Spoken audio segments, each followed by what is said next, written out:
உறவினரை துண்டு துண்டாக வெட்டி சாக்கு மூட்டையில் கட்டி குளத்தில் வீசிய சம்பவம் தற்போது அதிர்ச்சியை ஏற்படுத்தியுள்ளது.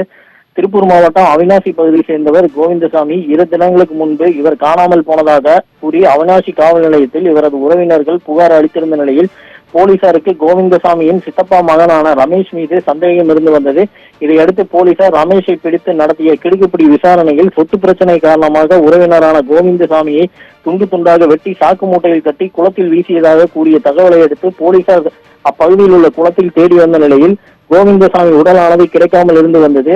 இந்நிலையில் தற்போது தொரவலூர் குளத்தில் 2 மூட்டைகள் கரையோரத்தில் மிதப்பதாகவும் அந்த மூட்டையிலிருந்து துர்நாற்றம் வீசுவதாக அப்பகுதி பொதுமக்கள் கொடுத்த தகவலின் பேரில் சம்பவ இடத்திற்கு வந்த போலீசார் சாக்கு மூட்டையை பிரித்து சோதனை செய்ததில் கொலை செய்யப்பட்டது கோவிந்தசாமி என்பது உறுதி செய்யப்பட்டது.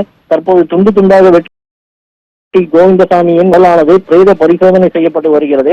மேலும் சொத்து பிரச்சனை காரணமாக கோவிந்தசாமியின் சித்தப்பா ரமேஷ் கொடூரமாக கொலை செய்து உடலை துண்டு துண்டாக வெட்டி சாக்கு மூட்டையில் கட்டி குளத்தில் வீசி சென்றுள்ளது தற்போது போலீசாரின் முதற்கட்ட விசாரணையில் தெரிய வந்துள்ளது. குளத்திலிருந்து மூட்டையில் உடல்களானது துண்டு துண்டாக மீட்கப்பட்ட சம்பவமானது தொரவலூர் பகுதியில் பெரும் அதிர்ச்சியை ஏற்படுத்தியுள்ளது. ரவி.